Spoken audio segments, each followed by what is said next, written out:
آگے آ جائیں آپ سے کمن پلیز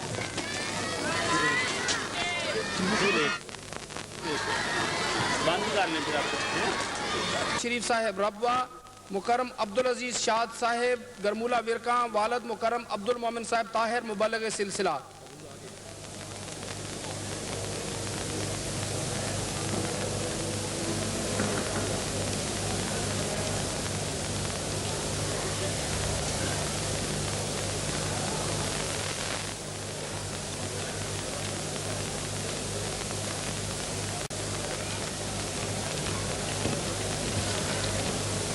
السلام علیکم ورحمۃ اللہ۔ اذان دے دیں۔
أشهد أن لا إله إلا الله وحده لا شريك له وأشهد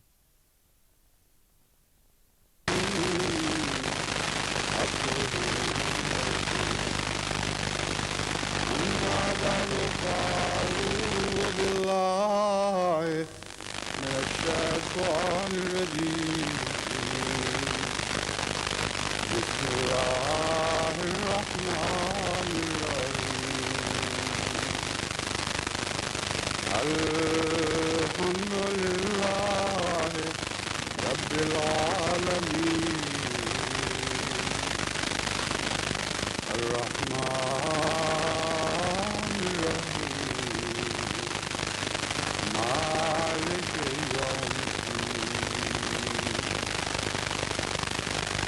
إياك نعبد وإياك نستعين اهدنا الصراط المستقيم صراط الذين أنعمت عليهم غير المغضوب عليهم ولا الضالين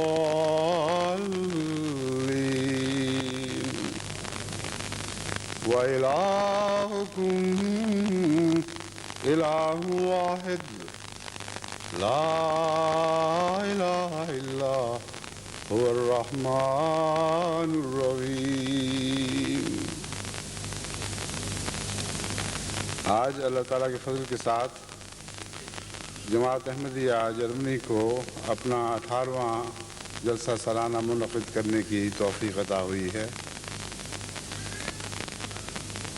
اور اس جلسے کے ساتھ ہی دنیا بھر میں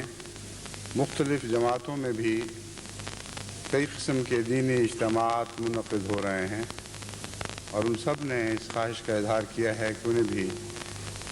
جلسہ جرمنی کے ساتھ اپنی دعاؤں میں اور ذکر میں شامل کر لیا جائے۔ یہ تو اب ممکن نہیں رہا کہ چھوٹے چھوٹے اجتماعات کا بھی جو شہری یا تحصیل لیول کے ہوں ان کا بھی ہر دفعہ جمعے میں کثرت کے ساتھ ذکر آئے، کیونکہ جمعے کے لیے پھر اور کوئی موضوع رہے گا نہیں سوائے اس کے کہ یہ اعلان ہوا کریں کہ اب فلاں جگہ یہ اجتماع ہو رہے ہیں، اب فلاں جگہ اجتماع ہو رہے ہیں، اور کثرت کے ساتھ جماعت پھیل چکی ہے، ذیلی مجالس مستعد ہو چکی ہیں، صرف ملکی سطح پر ہی نہیں بلکہ ضلعی سطح پر اور شہری سطح پر اور قصباتی سطح پر بھی اجتماعات منعقد ہو رہے ہیں۔ تو ان سب کا ذکر تفصیلاً تو ممکن نہیں ہے، لیکن کیونکہ یہ سلسلہ بھی شروع ہے اور بہت سی بڑی مجالس خصوصیت سے توقع رکھتی ہیں، چند نام میں آپ کے سامنے پڑھ کر سناتا ہوں تاکہ ان کو بھی اپنی دعاؤں میں شامل کر لیں۔ ایک مجلس خدام الاحمدیہ گانا کی سالانہ ریلی اس وقت منعقد ہو رہی ہے، اور وہ سب بھی ٹیلی ویژن کے ذریعے اس پروگرام میں آپ کے اس پروگرام میں شریک ہیں اور آپ کو اپنے پروگرام میں شریک کرنا چاہتے ہیں۔ مجلس انصار اللہ ضلع حیدرآباد کا سالانہ اجتماع منعقد ہو رہا ہے، خدام الاحمدیہ ضلع میرپور کا سالانہ اجتماع منعقد ہو رہا ہے، کراچی کا سالانہ اجتماع منعقد 11 کل سے شروع ہوگا، اور اطفال الاحمدیہ علاقہ سرگودا کا سالانہ اجتماع بھی آج ہی شروع ہو رہا ہے۔ اسی طرح امیر صاحب یونائٹڈ اسٹیٹس آف امریکہ نے درخواست کی ہے کہ مسجد واشنگٹن کی تعمیر کا کام ان قریب شروع ہونے لگا ہے، اور تمام احباب جماعت خصوصیت سے واشنگٹن کی مسجد کی تعمیر کے کام کو اور مسجد کو اپنی دعاؤں میں ان معنوں میں یاد رکھیں کہ خالصتاً توحید کی خاطر قائم ہونے والی یہ مسجد توحید کا حقیقی گڑھ بنی رہے اور توحید کا پیغام سارے امریکہ میں پھیلانے کے لیے ایک اہم اور دائمی کردار ادا کرے۔ تو اس دعا میں امریکہ کی اس بہت اہم تعمیر ہونے والی مسجد کو بھی دعا میں یاد رکھیے۔ توحید کے سلسلے میں خطبات کا ایک سلسلہ جاری ہے جو ابھی تک ختم نہیں ہو سکا۔ آج میں اگر وقت ملا تو کوشش کروں گا کہ ختم ہو، ورنہ پھر آئندہ خطبے تک اس مضمون کو مزید بڑھانا پڑے گا۔ دراصل توحید کا مضمون خصوصیت کے ساتھ اس سال سے تعلق رکھتا ہے جسے ہم نے عالمی خدمت نو بنی نو انسان کا سال قرار دے رکھا ہے۔ میں آپ پر یہ واضح کر دینا چاہتا ہوں کہ توحید کے بغیر دنیا میں قیام عدل ممکن نہیں ہے، اور جب تک قیام عدل نہ ہو اس وقت تک کوئی احسان کا نظام جاری نہیں رہ سکتا۔ خلق کی باتیں، یہ ایک دوسرے کی بھلائی کے قصے، یہ غریبوں کو امداد دینا، اگر عدل کا نظام نہ ہو تو یہ سب منہ کی باتیں ہیں، ان میں کوئی بھی حقیقت اور گہرائی نہیں پائی جاتی۔ بس توحید ہی وہ بنیاد ہے جس پر عدل قائم ہو سکتا ہے، اس کے بغیر کسی اور بنیاد پر عدل قائم نہیں ہو سکتا، اور عدل قائم ہو تو احسان کی بات ہوتی ہے، بغیر عدل کے احسان کی بات نہیں ہوا کرتی۔ اس پہلو سے میں نے اپنے خطبات کو سب سے پہلے تو جماعت کی خاطر، جماعت کے فائدے تک ہی محدود رکھا ہے، یعنی اپنے دلوں میں توحید قائم کرو، اپنے نفوس میں توحید قائم کرو، اپنی نیتوں میں توحید قائم کرو، اپنے اعمال میں توحید قائم کرو، اپنے گرد و پیش کے تعلقات میں، عزیزوں رشتہ داروں سے تعلقات میں، بہن بھائیوں کے ساتھ تعلقات کے علاوہ دوستوں سے تعلقات میں۔ قضیے کی یہ مضمون رفتہ رفتہ جوں کھل رہا ہے، اس کا دائرہ بھی پھیلتا چلا جا رہا ہے، لیکن بنیادی جو مقصد پیش نظر ہے وہ یہ ہے کہ ساری جماعت توحید پر اس طرح قائم ہو جیسے توحید پر قائم ہونے کا حق ہے، اپنے خیالات اور اعتقادات میں بھی توحید پیدا کرے، اپنے اعمال میں بھی توحید پیدا کرے، ہر قسم کے تضادات سے پاک ہو جائے، تب جماعت کو یہ توفیق ملے گی کہ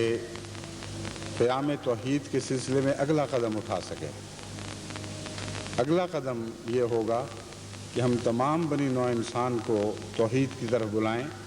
جبکہ خود موحد بن چکے ہوں، اور توحید کے فوائد سے تمام بنی نوع انسان کو آگاہ کریں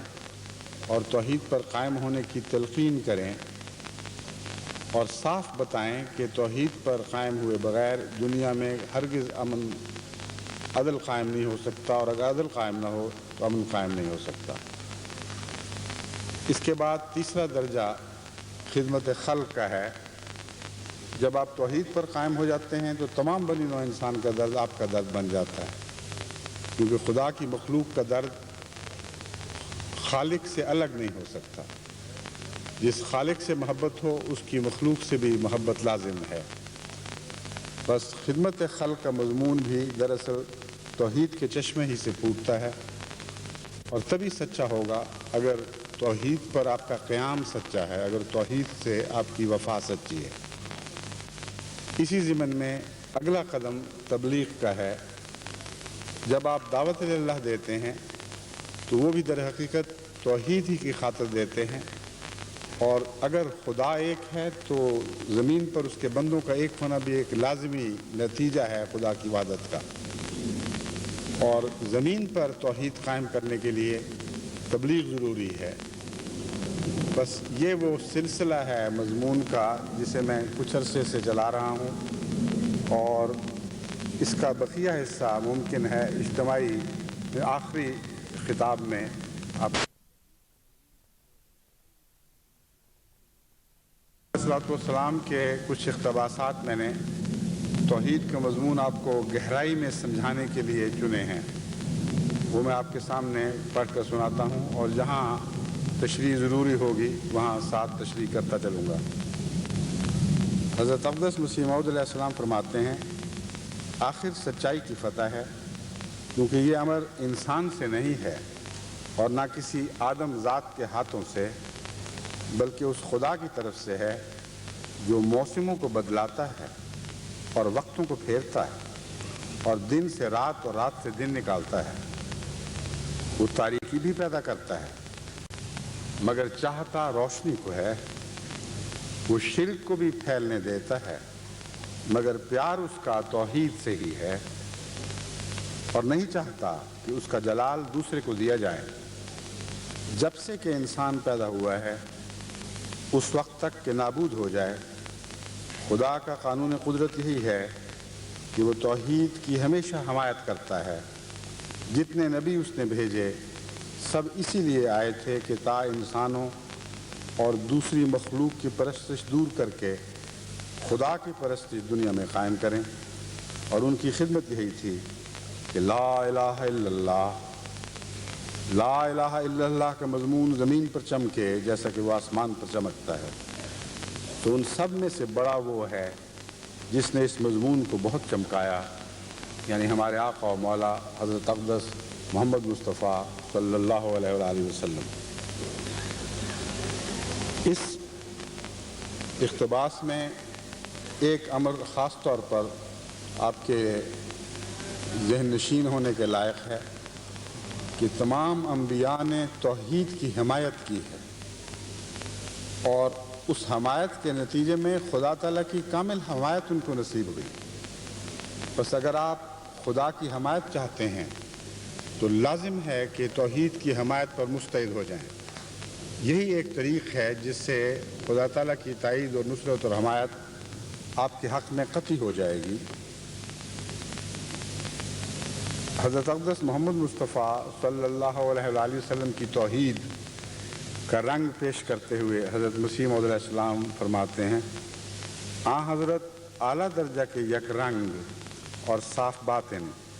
اور خدا کے لیے جان باز اور خلقت کے بیم و امید سے بالکل منہ پھیرنے والے اور محض خدا پر توکل کرنے والے تھے۔ یہ وہ توحید کا رنگ ہے جو اپنائے بغیر انسان حقیقت میں خدا تعالیٰ کی وحدانیت کا قائل ہو نہیں سکتا۔ وہ توحید جو فرضی طور پر آسمانوں میں بس رہی ہو یا آپ کی خیالوں کی دنیا میں رہے لیکن آپ کی نیتوں کی گہرائی میں نہ اتر سکے، آپ کے اعمال میں داخل نہ ہو اور آپ کی رگ و پے میں سرایت نہ کر جائے، وہ توحید محض ایک کھوکھلی توحید ہے، اس کا حقیقت میں خدا کی وحدانیت سے کوئی تعلق نہیں۔ توحید کے نتیجے میں انسان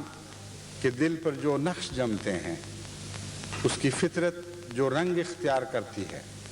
اور جو جلوے دکھاتی ہے، یہ مضمون حضرت اقدس محمد مصطفیٰ صلی اللہ علیہ وآلہ وسلم کی سیرت کو سمجھنے ہی سے انسان پر روشن ہو سکتا ہے۔ حضرت مسیح موعود علیہ السلام فرماتے ہیں، حضرت اعلیٰ درجہ کے یک رنگ اور صاف باطن۔ یک رنگ کا جو لفظ ہے یہ بہت ہی اہمیت رکھتا ہے۔ یہ ہو نہیں سکتا کہ انسان ایک خدا کا قائل ہو اور سچے دل سے قائل ہو اور اس کے اندر دو رنگی پائی جائے۔ دو رنگی توحید کی نفی ہے، دو رنگی شرک کا مظہر ہے۔ اگر ایک خدا کا انسان قائل ہو اور ایک ہی خدا کی عبادت کرنے والا ہو اور کامل خلوص کے ساتھ ایک خدا کی چوکھٹ پر سر جھکانے والا ہو تو اس کی فطرت سے دو رنگی غائب ہو جاتی ہے۔ پاک صاف یک رنگ انسان ایک نئے وجود کے طور پر ابھرتا ہے، اور یہ وہ حضرت صلی اللہ علیہ وآلہ وسلم کی غیر معمولی شان کے ساتھ چمکنے والی صفت تھی جس کو حضرت مسیح موعود علیہ السلام نے توحید کے بیان میں سب سے پہلے رکھا۔ حضرت اعلیٰ درجہ کے یک رنگ اور صاف باطن تھے۔ یاد رکھیں، صاف باطنی یک رنگی سے عطا ہو سکتی ہے۔ جو یک رنگ نہ ہو اس کا باطن صاف نہیں ہو سکتا، کیونکہ یک رنگی اس وقت نصیب ہوتی ہے جب انسان جو کچھ ظاہر ہے اس کے مطابق دل میں رکھے، جو کچھ دل میں ہے اسی کے مطابق ظاہر کرے، اور اس کے وجود میں سے تفرقہ مٹ جائے، یعنی اپنی ذات کا تفرقہ مٹ جائے۔ جو نظر آنے والا وجود ہے وہی باطن میں چھپا ہوا وجود بن جائے۔ جب یہ بات ہو، نصیب ہو جائے، تو اس کے نتیجے میں دل پاک اور صاف ہو جاتا ہے۔ کوئی کسی قسم کا خدشہ کسی سے نہیں رہتا، کوئی ایسی چیز نہیں رہتی جس سے انسان ظاہر کرتے ہوئے شرما جائے۔ اور یہ جو شرم کا ختم ہونا ہے، یہ اپنی ذات میں ایک حسین صفت بن جاتا ہے۔ شرم ہر لحاظ سے بہت ہی اعلیٰ درجے کا خلق ہے، لیکن اگر انسان بدی کو چھپانے کے لیے شرم کرے تو خلق تو پھر بھی رہے گی، لیکن پاک باطنی عطا نہیں ہو سکتی۔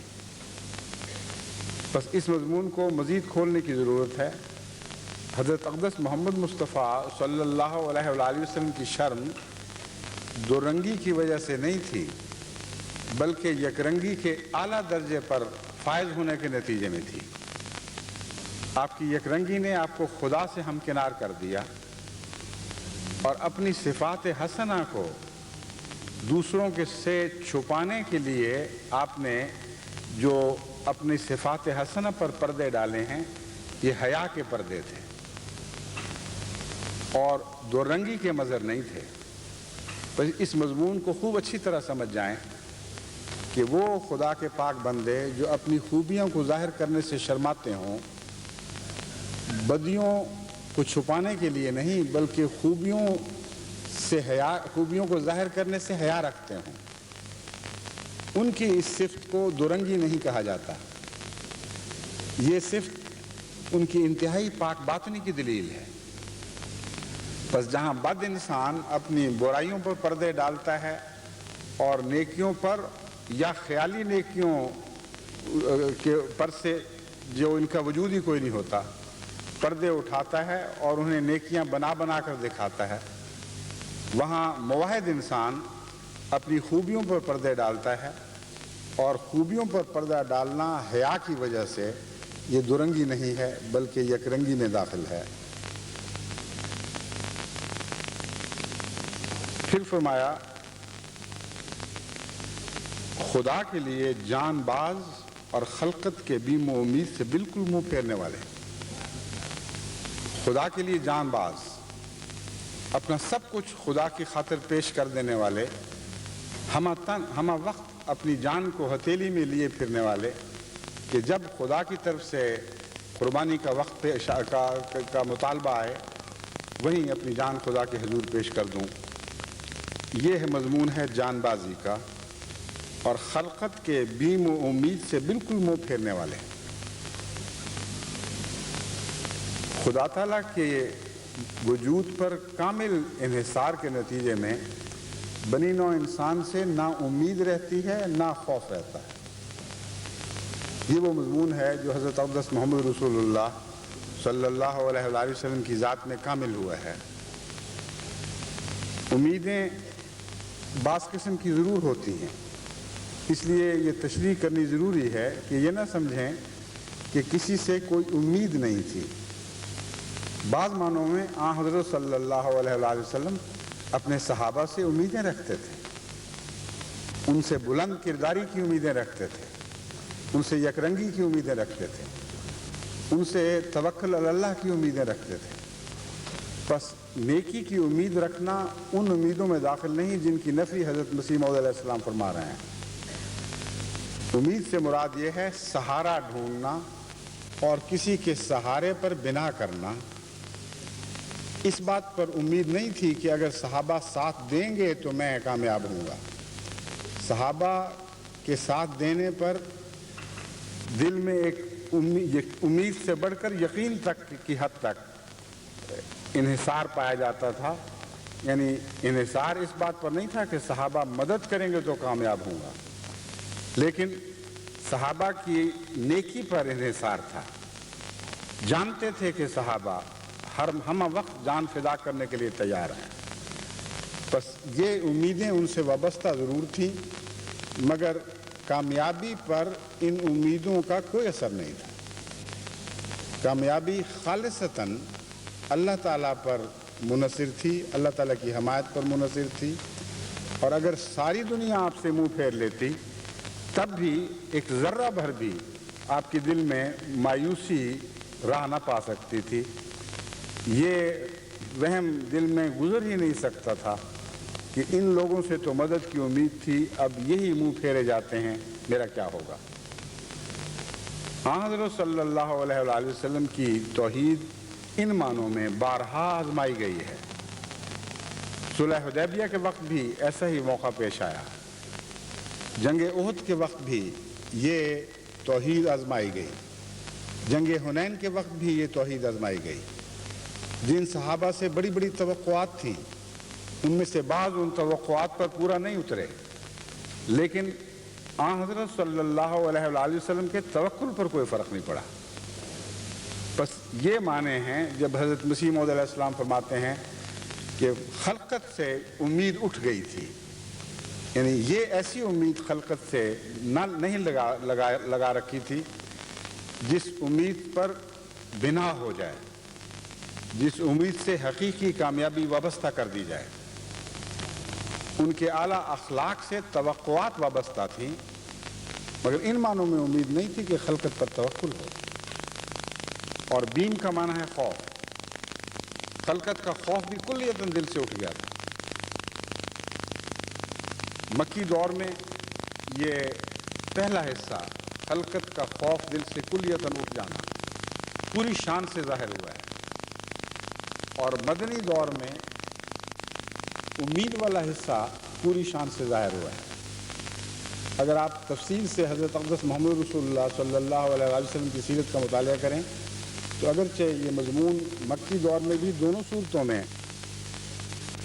آواز بند ہو گئی ہے، آواز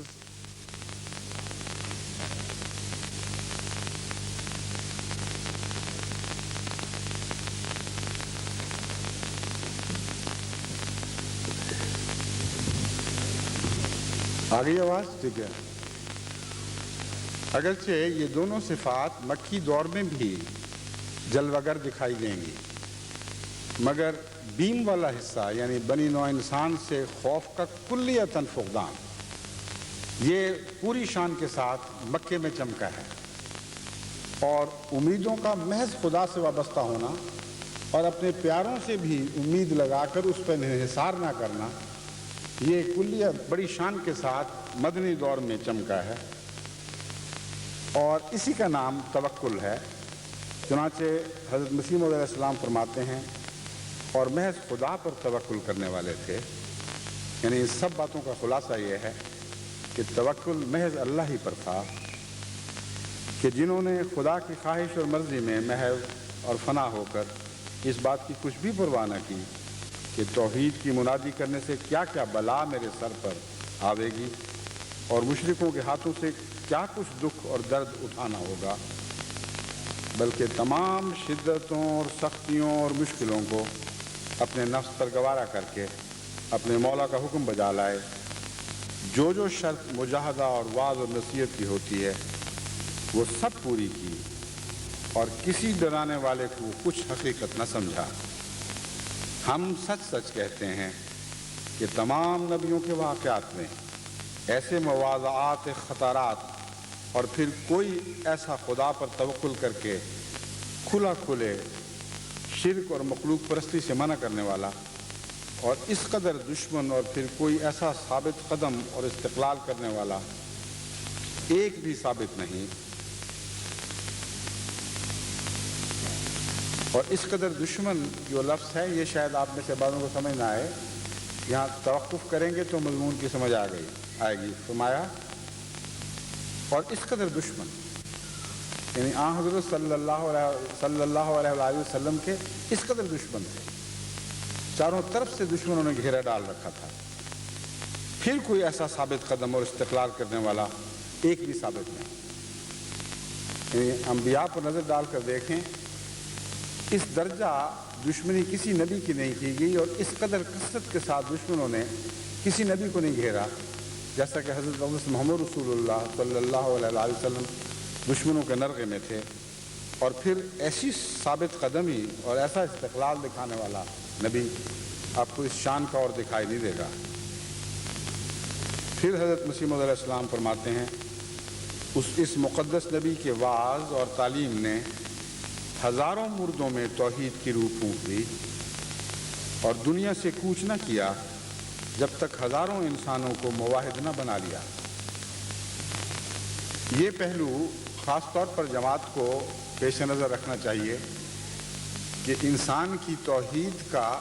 ایک ظاہری نشان یہ ہے کہ اس کی توحید اس کے سینے میں بند نہ رہے، وہ بلکہ اپنے ماحول کو موحد بنانے لگے۔ حقیقی موحد وہ ہے جس کا توحید کا نور ارد گرد پھیلتا ہے اور جس کے قرب و جوار میں دوسرے مواحد پیدا ہونے شروع ہو جاتے ہیں۔ بس اگر آپ یہ کہیں کہ ہم موحد ہو چکے ہیں، خدا کے سوا ہم کسی اور کے سامنے سر نہیں جھکاتے، خدا کا کسی کو شریک نہیں ٹھہراتے، مگر آپ کی توحید آپ کے سینوں میں بند رہے، آپ کی بیوی بھی موحد نہ بن سکے، آپ کے بچے بھی موحد نہ بن سکیں، آپ کے گرد و پیش ماحول میں اس توحید کا کوئی جلوہ دوسروں کو توحید سے متاثر نہ کر سکے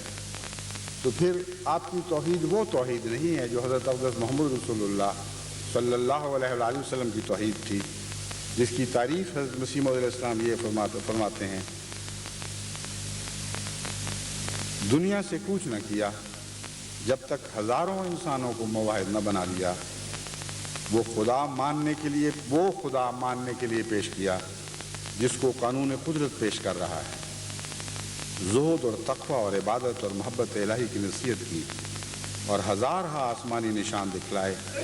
جو اب تک ظہور میں آ رہے ہیں۔ توحید کے نتیجے میں انسان خدا نما بنتا ہے اور اللہ تعالیٰ ایسے موحد بندوں کے لیے نشان دکھلاتا ہے۔ یہ دوسری علامت ہے جو نمایاں طور پر موحد کی ذات میں ثابت ہوتی ہے، موحد کی ذات میں چمکتی ہے اور دنیا کو دکھائی دینے لگتی ہے۔ اگرچہ موحد ریاکاری سے کام نہیں لیتا، لیکن جس خدا کو دکھاتا ہے جب اس کا جلوہ اس موحد کی ذات میں دکھائی دینے لگتا ہے تو اسی کا نام اعجاز ہے اور اسی کا نام نشان ہے۔ یعنی موحد کی ذات میں خدا جلوہ گر ہو جاتا ہے، موحد خدا نما وجود بن جاتا ہے، اور اسی کا نام معجزہ ہے، اس کے سوا معجزے کی کوئی حقیقت نہیں ہے۔ حضرت مسیح موعود علیہ السلام نے حضرت محمد رسول اللہ صلی اللہ علیہ وسلم کی توحید کے معجزے کے طور پر آپ کی زندگی کے نشان ہی پیش نہیں فرمائے، بلکہ یہ فرما رہے ہیں کہ آپ کے وصال کے بعد آج تک آپ کی توحید اسی طرح جلوہ گر ہے، اور آج بھی اس توحید کے اعجاز ہم دیکھ رہے ہیں۔ خود حضرت مسیح موعود علیہ السلام کا وجود بھی حضرت اقدس محمد مصطفیٰ صلی اللہ علیہ وآلہ وسلم کی توحید ہی کی جلوہ گری ہے، اور اسی کے نتیجے میں آپ کا روحانی وجود پیدا ہوا ہے۔ پھر فرماتے ہیں وہ خدا ماننے کے لیے پیش کیا جس کو قانون قدرت پیش کر رہا ہے۔ حضرت مسیح موعود علیہ السلام نے اسلام کی توحید کو رائج الوقت دیگر مذاہب کی توحید کے مقابل پر سب سے نمایاں اور سب سے اعلیٰ شان کی توحید کے طور پر پیش فرمایا ہے۔ ہو سکتا ہے دوسرے مذاہب اور ان کے مذاہب کے پیروکار یہ خیال کریں کہ محض ایک تعلی ہے، ایک بڑا دعویٰ ہے، ہر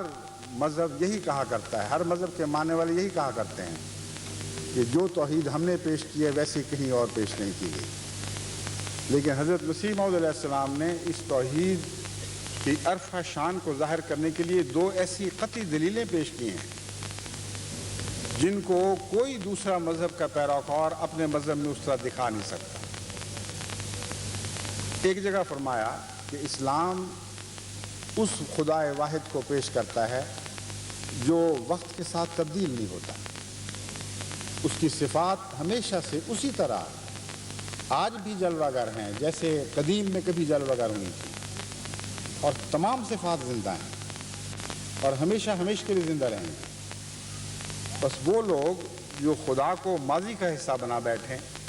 جو یہ یقین کر لیں کہ خدا اب نہیں بولتا جیسے پہلے بولا کرتا تھا،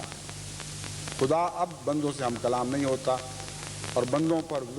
اس طرح ظاہر نہیں ہوتا جیسے پہلوں پر ظاہر ہوا کرتا تھا،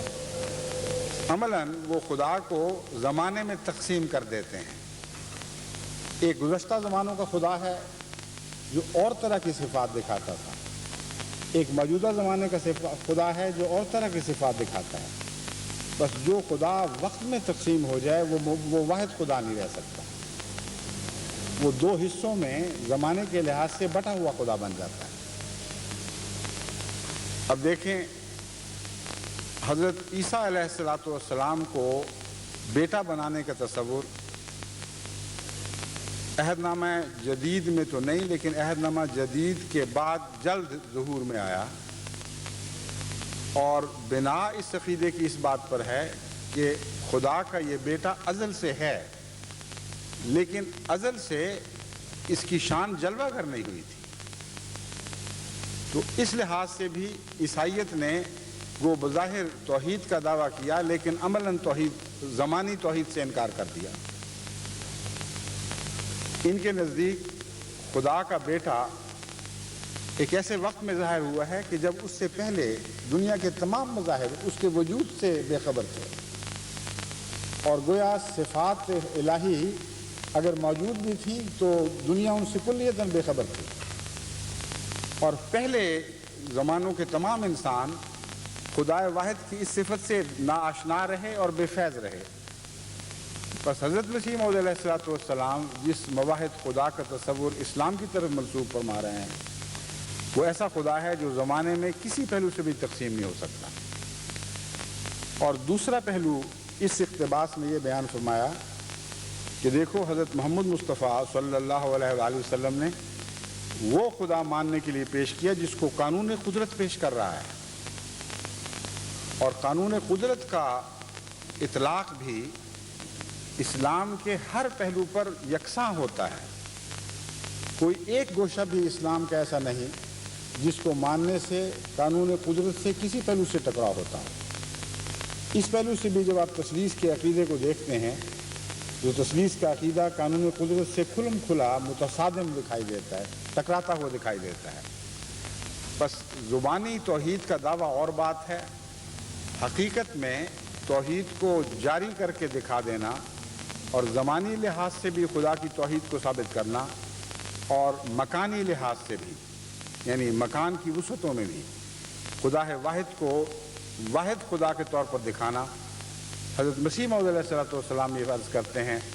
کہ یہ کام ہمارے آقا و مولا حضرت محمد مصطفیٰ صلی اللہ علیہ وآلہ وسلم نے جس شان سے کر کے دکھایا ہے، اس سے پہلے کبھی کسی نبی کو ایسی توفیق نہیں ملی۔ پھر فرماتے ہیں میں ہمیشہ تعجب کی نگاہ سے دیکھتا ہوں کہ عربی نبی جس کا نام محمد ہے، ہزار ہزار درود و سلام اس پر صلی اللہ علیہ وآلہ وسلم، یہ کس عالی مرتبہ کا نبی ہے، اس کے عالی مقام کا انتہا معلوم نہیں ہو سکتا، اور اس کی تاثیر قدسی کا اندازہ کرنا انسان کا کام نہیں۔ افسوس کہ جیسا حق شناخت کا ہے اس کے مرتبہ کو شناخت نہیں کیا گیا۔ وہ توحید جو دنیا سے گم ہو چکی تھی، وہی ایک پہلوان ہے جو دوبارہ اس کو دنیا میں لایا۔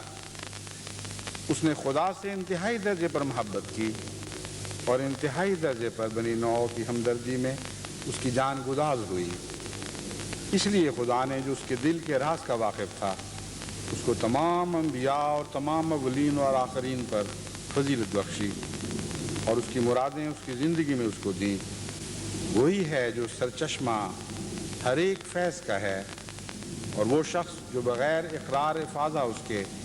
کسی فضیلت کا دعویٰ کرتا ہے، وہ انسان نہیں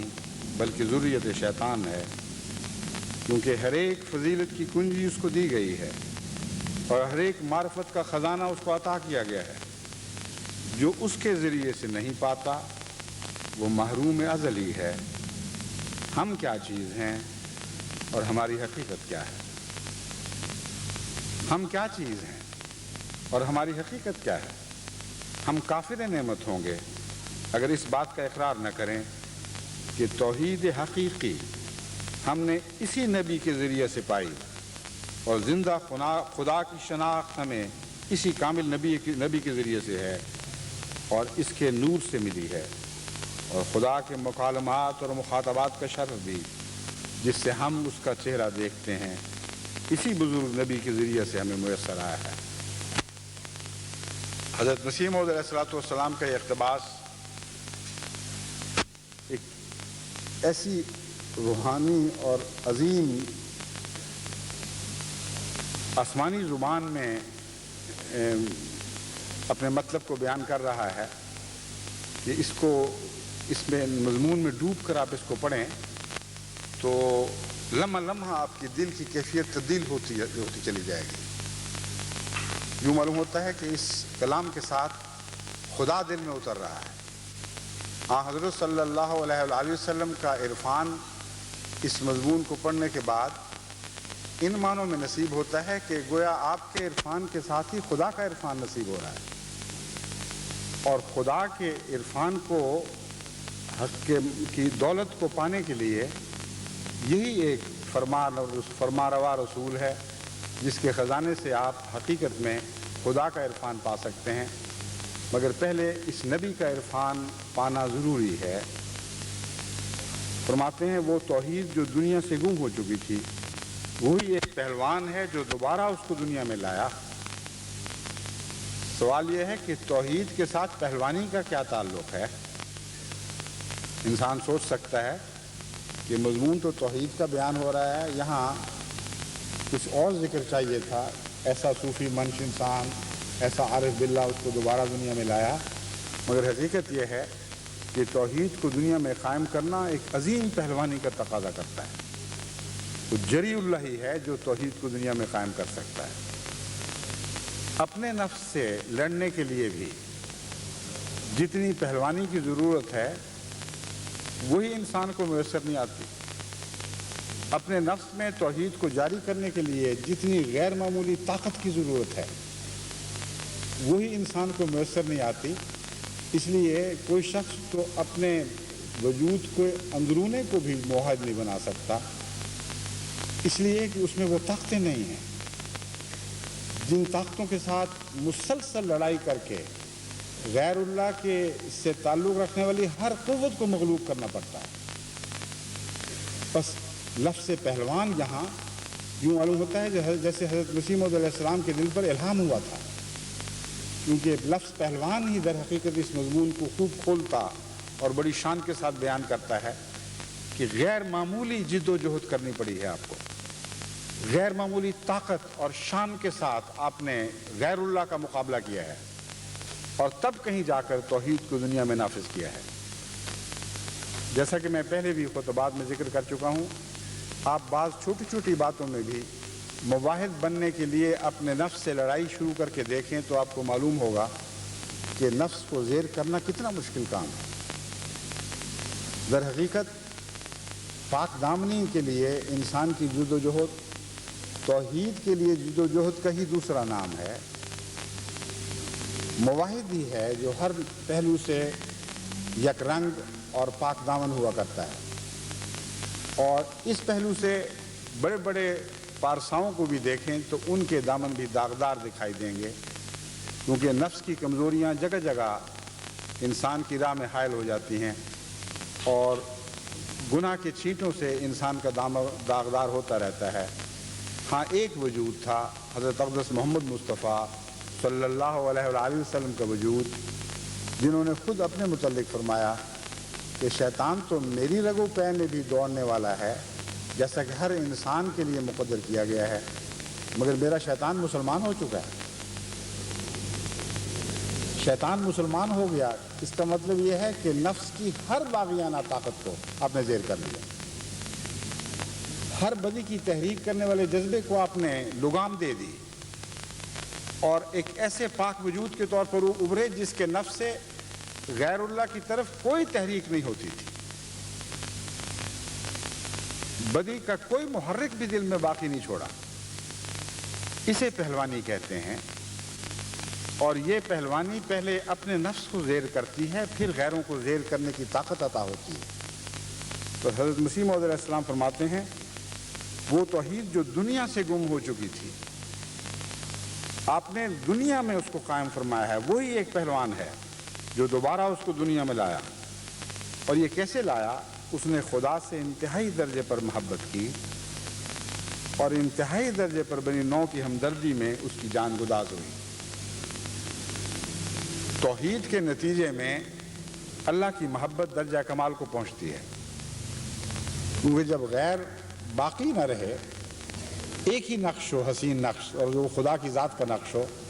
تو کسی اور سے محبت رہ ہی نہیں سکتی۔ لیکن ایک اور قسم کی محبت تمام بنی نوع انسان سے ہو جاتی ہے، اور وہ خدا کے واسطے سے ہے۔ جو محبوب ہو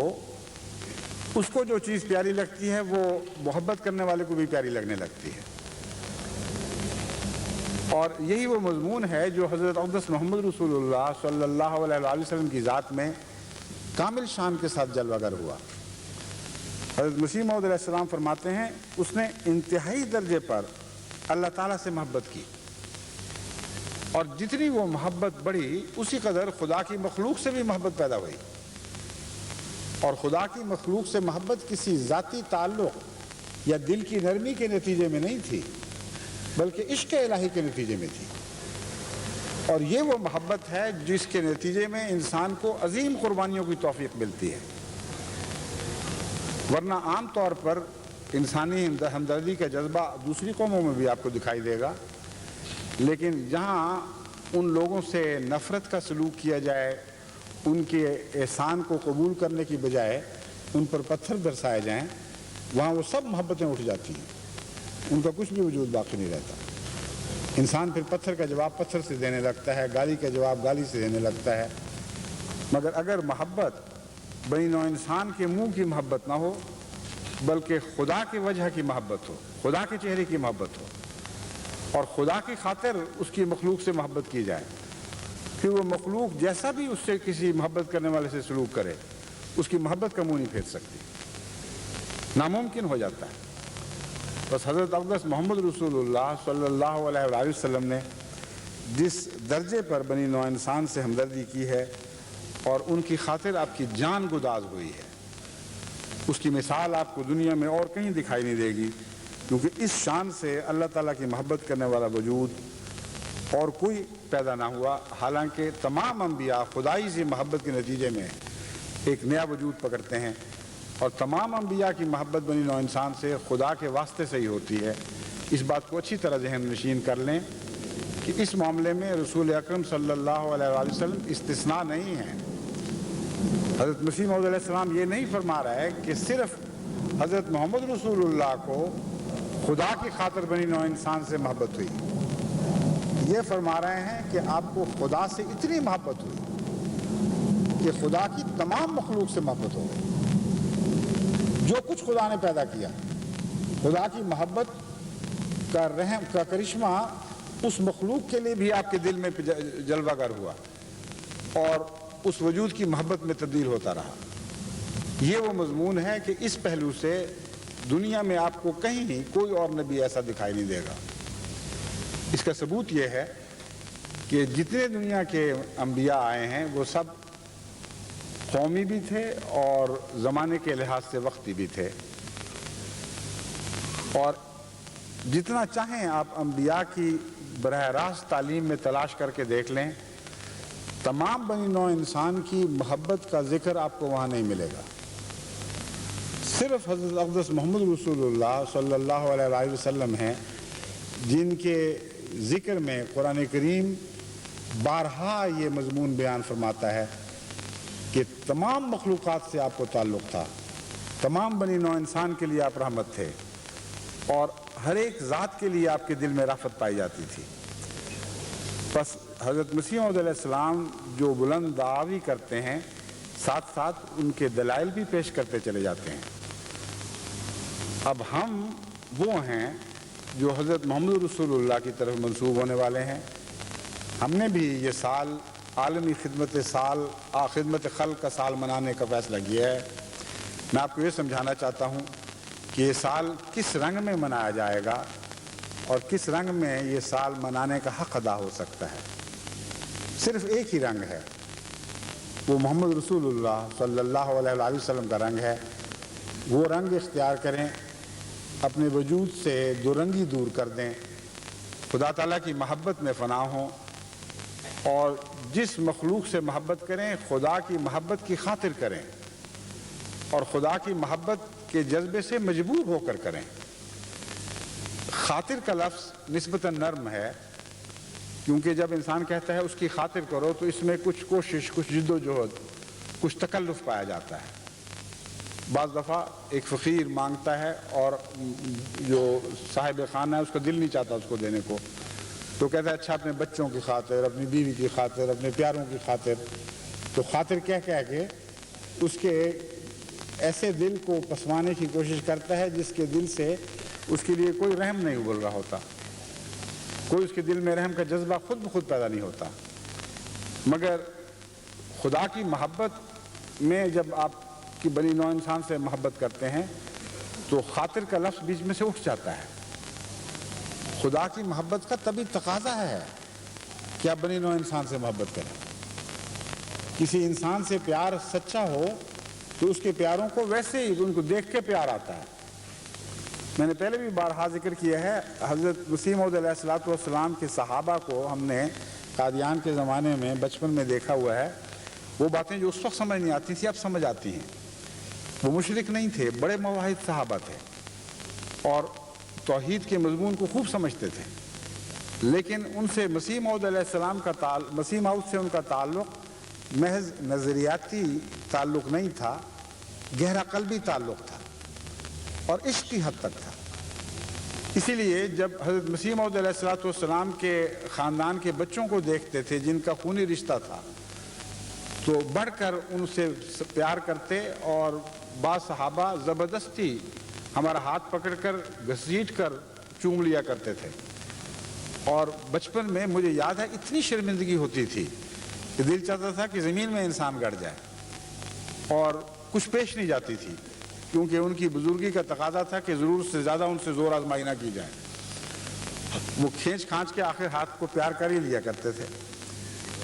اس وقت پوری طرح یہ مضمون واضح نہیں ہوا کہ ہم کیا ہیں، ہماری حقیقت کیا ہے۔ یہ اتنے بڑے بڑے بزرگ حضرت مسیح موعود علیہ السلام کے فیض یافتہ لوگ یہ ہم جیسوں کے ہاتھ چوم رہے ہیں۔ بعد میں سمجھ آئی کہ یہ محبت کا کرشمہ تھا۔ حضرت مسیح موعود علیہ السلام کی محبت ان لوگوں کی محبت میں از خود تبدیل ہوتی تھی جن کا مسیح موعود علیہ السلام سے کوئی تعلق تھا۔ ایسے واقعات ہوئے انگلستان میں بھی کہ کسی انگریز نے پوچھا، میں مثلا میرے ساتھ بھی یہ واقعہ ہوا ہے، ایک انگریز نے مجھ سے پوچھا کہ تم نے حضرت مسیح موعود علیہ الصلوۃ والسلام کے صحابہ سے مصافحہ کیا ہوا ہے؟ میں نے کہا ہاں کیا ہوا ہے۔ میرا ہاتھ دونوں ہاتھوں سے پکڑا اور چوم لیا کہ میں اس ہاتھ کو چومنا چاہتا ہوں جس نے مسیح موعود علیہ الصلوۃ والسلام کے ہاتھوں کے صحابہ کے ہاتھ کو پکڑا ہوا ہے۔ تو یہ محبت کی باتیں ہیں، محبت ہی کے نتیجے میں یہ دیوانگی، یہ شوق پیدا ہوتی ہے، اور اسی کے نتیجے میں عظیم خدمتوں کی توفیق بخشی جاتی ہے۔ بس بنی نوع انسان کی محبت اگر کسی کی خاطر کریں گے، یعنی خاطر کا لفظ بیچ میں لائیں گے تو کچھ تکلف پایا جائے گا۔ حضرت رسول اکرم صلی اللہ علیہ وآلہ وسلم کا جو نقشہ مسیح موعود علیہ السلام کھینچ رہے ہیں وہ یہ ہے کہ خدا کے ایسے عاشق ہوئے کہ اس کے نتیجے میں طبعاً از خود بنی نوع انسان کی محبت آپ کے سینے میں جوش مارنے لگی، اور ناممکن ہو گیا آپ کے لیے کہ خدا کی مخلوق سے محبت نہ کریں۔ بس یہ وہ مضمون ہے جس کو اپنے نفسوں میں جاری کریں گے تو آپ خدمت خلق کا حق ادا کرنے کے اہل ہوں گے۔ پھر یہ خیال نہیں رہے گا کہ ہم جن کی خدمت کرتے ہیں وہ نسل پرستی کے جذبے سے مجبور ہو کر ہمیں پتھر مارتے ہیں، ہمارے گھروں کو جلاتے ہیں، ہم کیوں ان کے ساتھ ایسے تعلقات رکھیں۔ یہ سارے جو دوری بودھ کے فاصلے ہیں یہ سب مٹ جاتے ہیں۔ یہ سارے نفرتوں کے ذریعے معدوم ہوتے چلے جاتے ہیں، اور انسان محبت کرتا ہے اللہ کی خاطر، خدا کے چہرے کے لیے، خدا کی مخلوق کے چہرے پیارے لگنے لگتے ہیں، اور اس کے نتیجے میں جو کچھ کوئی کسی انسان پر زیادتی ہو، کسی قسم کے مظالم ہوں، ان سے قطع نظر وہ ان کے لیے دعائیں کرتا اور ان کی بہبود کے لیے ہمیشہ کوشاں رہتا ہے۔ یہی وجہ ہے کہ میں نے ہمیشہ ان قوموں کے لیے بھی دعا کی تحریک کی ہے جنہوں نے جماعت پر بڑے بڑے مظالم کیے ہیں۔ بعض دفعہ جب پاکستان میں یہ مظالم حد سے بڑھتے رہے، جیسا کہ اب بہت بڑا ظلم یہ ہوا ہے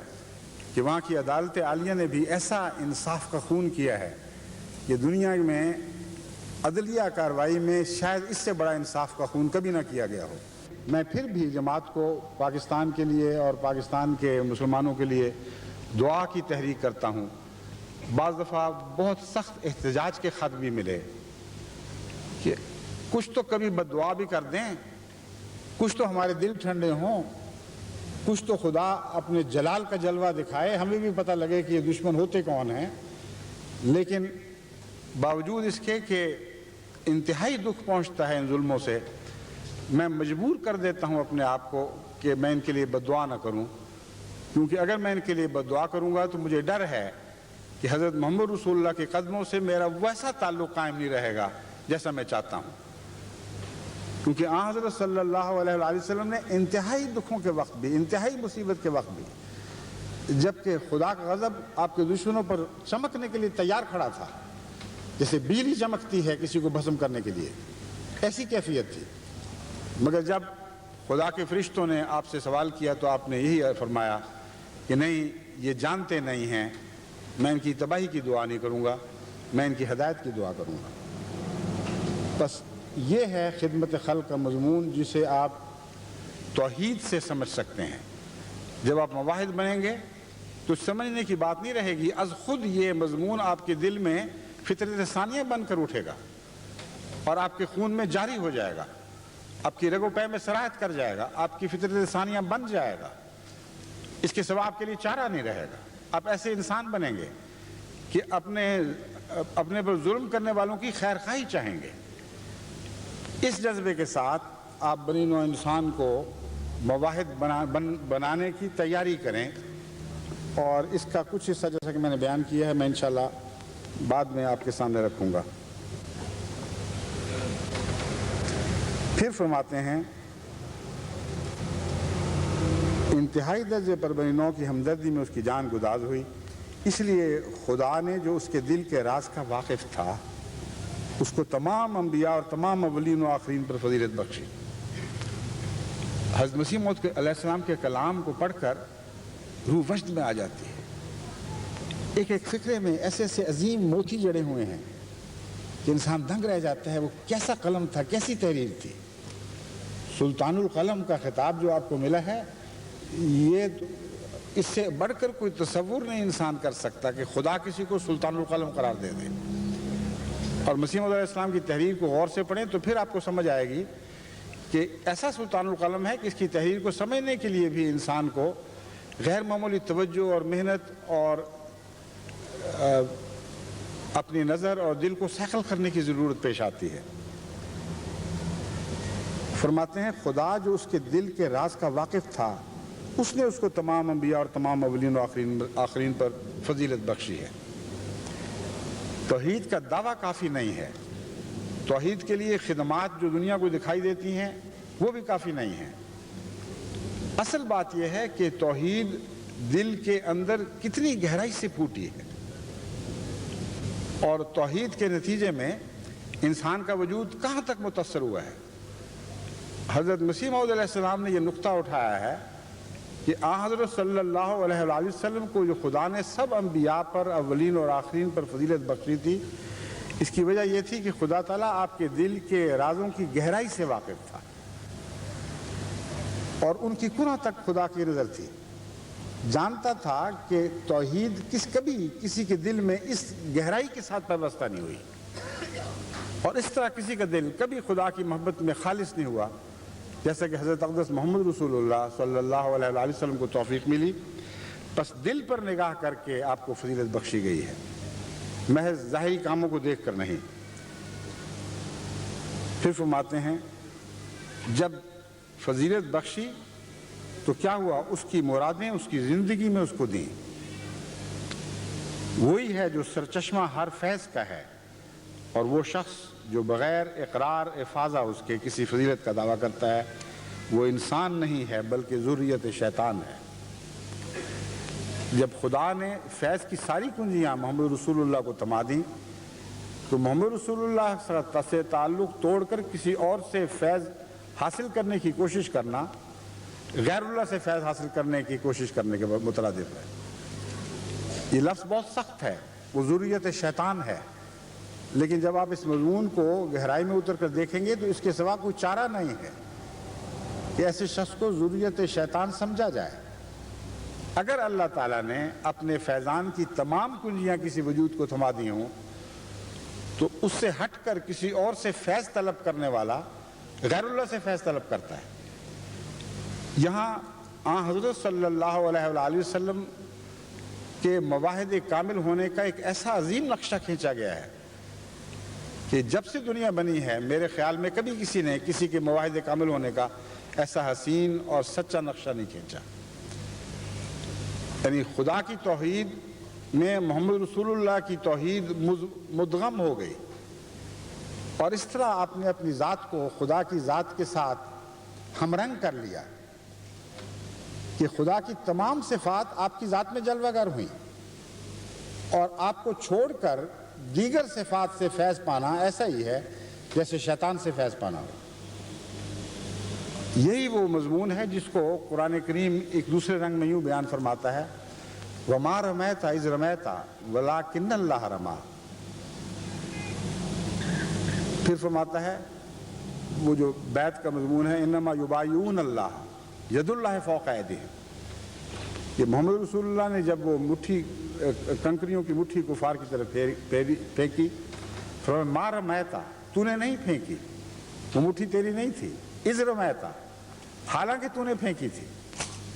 مگر وہ خدا کی مٹھی تھی، وَلَٰكِنَّ اللَّهَ رَمَىٰ، اللہ نے وہ چلائی تھی۔ پھر فرمایا یہ جو مومن تیری بیعت کر رہے ہیں، تیری بیعت نہیں کر رہے، اللہ کی بیعت کر رہے ہیں، تیرا ہاتھ ان کے ہاتھ پر ہے لیکن ید اللہ فوق ایدیہم، یہ اللہ کا ہاتھ ہے جو ان کے ہاتھ پر ہے۔ کسی وجود کا مطابقت میں، غلامی میں اپنے آقا سے کامل ادغام، یہ بھی ایک توحید کا منظر پیش کرتا ہے۔ غیر اللہ کی نفی تو انسان کرتا ہی ہے، ہر وہ واحد کرنے کی کوشش کرتا ہے، لیکن اس کا آخری مقام یہ ہے جو میں آپ کو سمجھانا چاہتا ہوں کہ اپنے وجود کو نفی کر دی جائے اور کلیتاً اپنے وجود کو مٹا دیا جائے تاکہ صرف ایک ہی وجود یعنی اللہ کا وجود باقی رہے۔ یہ وہ مضمون ہے جو حضرت محمد مسیح موعود علیہ السلام بیان فرما رہے ہیں جب محمد رسول اللہ صلی اللہ علیہ وآلہ وسلم نے اپنے وجود کو کلیتاً مٹا ڈالا اور صرف خدا کا وجود باقی رہا، تو آپ کو نظر انداز کر کے کسی اور سے فیض پانا ایسے ہی ہے جیسے خدا کے سوا خدا کے مقابل پر بنائے ہوئے جھوٹے بتوں سے فیض پانے کی کوشش کی جائے۔ تبھی فرماتے ہیں وہ ذریت شیطان ہے، کیونکہ ہر ایک فضیلت کی کنجی اس کو دی گئی ہے اور ہر ایک معرفت کا خزانہ اس کو عطا کیا گیا ہے، جو اس کے ذریعے سے نہیں پاتا وہ محروم ازلی ہے۔ ہم کیا چیز ہیں؟ پھر اپنے آپ کو فرماتے ہیں ہم کیا چیز ہیں اور ہماری حقیقت کیا ہے۔ یہاں حضرت مسیح موعود علیہ السلام کا تعلق حضرت محمد رسول اللہ صلی اللہ علیہ وآلہ وسلم سے بالکل ویسا بن جاتا ہے جیسے حضرت محمد رسول اللہ کا خدا سے تعلق قائم ہوا، جیسے خدا کے ساتھ اپنے تعلق میں اپنے وجود کو مٹا ڈالا اور وہ تعلق تام ہو گیا اور گویا ایک ہی وجود بن گیا، اسی طرح حضرت مسیح موعود علیہ السلام نے حضرت محمد رسول اللہ کی محبت میں اپنے وجود کو کلیتاً مٹا ڈالا۔ بس جہاں وہ مضمون بیان شروع کیا وہاں مان اس طرف خیال چلا گیا کہ میں بھی تو ہوں جو محمد رسول اللہ کی باتیں کرتا ہوں، مگر میں کیا ہوں؟ مجھے تم مٹا ہوا سمجھو، میرے وجود کو کچھ تو تسلیم کرو، میں تو صرف وہی ہوں جو محمد رسول اللہ ہیں اور محمد رسول اللہ نے مجھے بنا ڈالا ہے، اس کے سوا میری کوئی بھی حقیقت باقی نہیں ہے۔ پھر فرماتے ہیں کہ اس کے بعد فرماتے ہیں کہ اس کے نتیجے میں پھر ایک علامت ظاہر ہونی چاہیے، وہ ہے زندہ خدا کی شناخت اور اللہ تعالیٰ کی تائیدی معجزات جو ایسے بندے کے حق میں از خود جاری و ساری ہو جاتے ہیں، ایک بہتے ہوئے چشمے کی طرح اس کا ساتھ دیتے ہیں اور پھر اس کے مرنے کے بعد بھی جاری رہتے ہیں۔ بس جتنا بڑا مواہد ہوگا اتنا ہی زیادہ اس کی زندگی میں اس کے تائید میں اللہ تعالیٰ کے نشان ظاہر ہوں گے، اور جتنا بڑا مواحد ہوگا اتنا ہی خدا تعالیٰ کے نشانات اس کے بعد ہمیشہ باقی اور جاری و ساری رہیں گے۔ یہ وہی مضمون ہے کہ خدا کی مکانیت اور زمانیت کے لحاظ سے توحید کا اقرار کرنا، نہ مکان میں اس جیسا کوئی ہو نہ زمانے میں اس جیسا کوئی ہو۔ جب آپ زمانے میں بھی خدا کو واحد لا شریک مان جاتے ہیں، ہر زمانے کا خدا ایک ہی رہتا ہے، تو آپ کے مرنے کے بعد آپ کا زمانہ مٹ نہیں جاتا بلکہ خدا کے زمانے میں آپ کا زمانہ جاری ہو جاتا ہے۔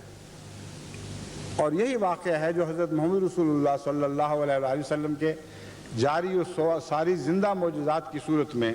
ہمارے سامنے ظاہر ہوا، اور یہی مضمون ہے جو مسیح موعود علیہ السلام بیان فرما رہے ہیں۔ پھر فرماتے ہیں اس کی توحید زمین پر پھیلانے کے لیے اپنی تمام طاقت سے کوشش کرو اور اس کے بندوں پر رحم کرو اور ان پر زبان یا ہاتھ یا کسی تدبیر سے ظلم نہ کرو اور مخلوق کی بھلائی کے لیے کوشش کرتے رہو اور کسی پر تکبر نہ کرو، گو اپنا ماتحت ہو اور کسی کو گالی مت دو گو وہ گالی دیتا ہو، غریب اور حلیم اور نیک نیت اور مخلوق کے ہمدرد بن جاؤ تا قبول کیے جاؤ۔ کشتی نو، روحانی خزائن، جلد 19 صفحہ 11۔ اس اقتباس پر میں آج کا خطبے کا مضمون ختم کرتا ہوں۔ جو کچھ آپ کے سامنے حضرت صلی اللہ علیہ وآلہ وسلم کی سیرت کے طور پر حضرت مسیح موعود علیہ السلام کے مقدس الفاظ میں نے پیش کیا ہے، اسی کا خلاصہ خود حضرت مسیح موعود علیہ السلام کے الفاظ میں یہ پیش کر رہا ہوں۔ یہ وہ سیرت ہے جو حضرت مسیح موعود علیہ السلام آپ سب کی ذات میں جاری ہوتا دیکھنا چاہتے ہیں۔ ان باتوں کو آپ اپنا لیں، یہ آپ کے وجود کا لازمی اور دائمی حصہ بن جائیں تو پھر یقین کریں کہ آپ کا حضرت محمد رسول اللہ صلی اللہ علیہ وآلہ وسلم سے ایک ایسا گہرا اٹوٹ تعلق قائم ہو جائے گا جو تعلق لازماً الہی تعلق میں تبدیل ہوگا، کیونکہ محمد رسول اللہ صلی اللہ علیہ وآلہ وسلم کی ذات سے کوئی تعلق آپ کی ذات پر ٹھہرتا نہیں، بلکہ آپ دروازے کی طرح بن جاتے ہیں جہاں سے وہ تعلق گزر کر خدا تک پہنچتا ہے۔ آپ کے وجود کے مٹنے کا ایک یہ بھی مفہوم ہے جسے آپ ہمیشہ پیش نظر رکھیں۔ وہ لوگ جو خدا کی خاطر اپنے وجود کو مٹاتے ہیں، جب ان سے تعلق بڑھتا ہے تو وہ شرک نہیں پھیلاتا، بلکہ ایسے سچے موحدین کے ساتھ تعلق از خود خدا سے تعلق میں تبدیل ہوتا رہتا ہے، کیونکہ محمد رسول اللہ سے آپ کا تعلق آپ کی توحید کی بنا پر ہے، اس لیے لازماً ہر محبت کا رشتہ الہی محبت کے رشتوں میں تبدیل ہوگا۔ اور یہ مضمون ہے جس کو حضرت مسیح موعود علیہ السلام نے مختلف وقتوں میں مختلف طریق پر ہمیں سمجھانے کی کوشش کی۔ اسے خوب اچھی طرح سمجھ کر توحید پر قائم ہوں اور غیر اللہ کی نفی شروع کریں۔ غیر اللہ کی نفی سے متعلق انشاءاللہ میں آئندہ خطبات کے سلسلے میں کچھ باتیں آپ کے سامنے رکھوں گا۔ میں ایک دفعہ پھر اس مضمون کو دہراتا ہوں جو توقعات مسیح موعود علیہ السلام کو آپ سے وابستہ ہیں، لیکن یاد رکھیں مسیح موعود بھی محمد رسول اللہ کی طرح موحد تھے، آپ ہی کی غلامی میں آپ کو توحید کا فیض عطا ہوا۔ آپ کو حضرت مسیح موعود علیہ السلام کو آپ سے امیدیں وابستہ ہیں ان معنوں میں کہ آپ کی ذات سے توقعات ہیں، لیکن آپ کا حضرت مسیح موعود علیہ السلام کا مقصد کا انحصار آپ پر نہیں ہے۔ اگر آپ نے ان امیدوں کے مطابق ان امیدوں پر پورا اترتے ہوئے اس پیغام کو آگے بڑھایا تو آپ خوش نصیب ہوں گے، لیکن اگر آپ سے جو امیدیں وابستہ کی گئی ہیں ان امیدوں کو آپ نے سچا نہ ثابت کیا تو مسیح موعود علیہ السلام سے جو خدا نے وعدے کیے ہیں وہ پھر بھی پورے ہوں گے۔ میں نہیں ہوں گا، آپ نہیں ہوں گے، ہم سب بھی خدا نخواستہ نعوذ باللہ اگر ان امیدوں پر پورا نہ اتریں تو خدا اور وجود پیدا کر دے گا، کیونکہ توحید کامل کا یہ مطلب ہے کہ انسان سے جو امیدیں وابستہ کی جاتی ہیں ان پر انحصار نہیں ہوتا۔ کبھی کسی نبی نے کسی انسان پر ان معنوں میں انحصار نہیں کیا۔ حضرت محمد رسول اللہ صلی اللہ علیہ وآلہ وسلم کے جو انصار تھے ان پر انحصار نہیں تھا، اس لیے ان کا محمد رسول اللہ پر احسان کوئی نہیں تھا۔ اور اس مضمون کو خوب اچھی طرح سمجھ جائیں تو پھر آپ کو یہ پتہ لگے گا کہ آپ مدد آپ کر رہے ہیں لیکن احسان آپ پر ہو رہا ہے، کیونکہ وہ شخص جس کی مدد کا کوئی محتاج ہو وہ جب کسی کی مدد کرتا ہے تو اس پر احسان کرتا ہے، مگر ایسا شخص جب کسی کی مدد کرتا ہے جو اس کی مدد کا محتاج نہ ہو تو اس کا مدد قبول کرنا اس پر احسان ہو جایا کرتا ہے۔ بس ان معنوں میں اچھی طرح سمجھ لیں کہ حضرت محمد رسول اللہ صلی اللہ علیہ وآلہ وسلم کی مدد کرنا اور آپ کے بعد حضرت مسیح موعود علیہ السلام کی مدد کرنا ہرگز کسی معنوں میں بھی آپ پر احسان نہیں، کیونکہ نہ محمد رسول اللہ کا پیغام آپ کی مدد کا محتاج ہے، نہ مسیح موعود علیہ الصلوۃ والسلام کا اس پیغام کو آگے بڑھانا آپ کی مدد کا محتاج ہے۔ یہ خدا کا کام ہے، اس نے بہرحال کرنا ہے۔ آپ کو جو توفیق عطا ہوتی ہے یہ آپ پر احسان ہے۔ چنانچہ قرآن کریم نے حضرت صلی اللہ علیہ وآلہ وسلم کو یہ جواب سکھایا کہ وہ لوگ جو کہتے ہیں ہم اسلام قبول کر چکے ہیں، ہمارے احسان ہیں، ان سے کہو لا تمنوا علیہ اسلامکم، بے وقوفو مجھ پر اپنا اسلام نہ جتایا کرو، مجھ پر اپنے اسلام کا احسان نہ رکھو۔ تم ممنون احسان ہو جن کو اسلام عطا ہوا ہے، ہم ممنون احسان نہیں ہیں۔ ایک امیر کی خدمت میں آپ کوئی چھوٹا سا تحفہ پیش کریں، وہ محتاج نہیں ہوتا، وہ خوشی سے قبول کرتا ہے تو اس کا احسان ہوتا ہے۔ بس ان معنوں میں کبھی بھی ساری دنیا کا تمام وجود بھی اگر محمد رسول اللہ کے کامل خادم بن جائیں تو محمد رسول اللہ پر ایک ادنا سا احسان بھی نہیں رکھ سکتے، وہ زیر احسان ہوں گے، کیونکہ خدا نے ان کو اس کام کی تکمیل کے لیے چنا ہے۔ بس آپ بھی اس مضمون کو پیش نظر رکھتے ہوئے خدمت دین کے ہر میدان میں آگے بڑھیں۔ جتنی آپ خدمت کی توفیق پائیں گے، یاد رکھیں اتنا ہی آپ محمد رسول اللہ صلی اللہ علیہ وآلہ وسلم اور اس زمانے میں آپ کی تائید میں اٹھ کھڑے قائم کیے جانے والے امام مسیح موعود کے زیر احسان ہوتے چلے جائیں گے، ان پر احسان نہیں کر سکتے۔ بس اس کا جواب کیا ہے؟ اس کا جواب ہے کثرت سے درود پڑھیں، محمد رسول اللہ صلی اللہ علیہ وآلہ وسلم پر بھی درود پڑھیں، اور آپ کی حقیقی جسمانی اور روحانی آل پر بھی درود پڑھتے رہیں، تاکہ ان احسانات کا بدلہ اتارنے کی تمنا کم سے کم کچھ حد تک پوری ہو جائے۔ درود کے ذریعے بھی آپ احسان نہیں اتار سکتے، یاد رکھیں۔ درود کے ذریعے احسانات کا ایک شعور آپ کے دل میں پیدا ہوتا ہے جو آپ کو عزت نفس عطا کرتا ہے، اور یہ ایک عظیم الشان مضمون ہے جس کے نتیجے میں انسان کے اخلاق سدھرتے چلے جاتے ہیں اور وہ زیادہ معزز ہوتا چلا جاتا ہے۔ بس آخر پر اس نصیحت کے ساتھ اس خطبے کو ختم کرتا ہوں کہ ان معنوں میں جن معنوں میں میں نے تفصیل بیان کی ہے، کثرت کے ساتھ خدمت دین کریں، اور خدمت دین کے ساتھ خدمت بنی نوع انسان کریں، اور بنی نوع انسان کی خدمت میں سب سے اول خدمت یہ ہے کہ ان کو خدا تعالیٰ کی راہ کی طرف بلائیں، اور جتنی بھی خدمت کی توفیق پائیں یاد رکھیں کہ یہ محمد رسول اللہ کا ابدی احسان ہے جو آپ کی ذات پر ہے، اور اس احسان کا بدلہ تو آپ نہیں چکا سکتے۔ اس احسان کا شعور زندہ رکھنے کے لیے آپ کثرت سے درود پڑھا کریں۔ یہ درود بھی پھر آپ پر مزید احسانات کی بارش بن کر برستا رہے گا، آپ کی اور آپ کی نسلوں کے مقدر سنوارتا چلا جائے گا۔ خدا ہمیں اس کی توفیق عطا فرمائے۔ باقی انشاءاللہ آئندہ جو اختتامی خطاب ہے اس میں ہی اس مضمون کے سلسلے میں کچھ مزید باتیں آپ کے سامنے پیش کروں گا۔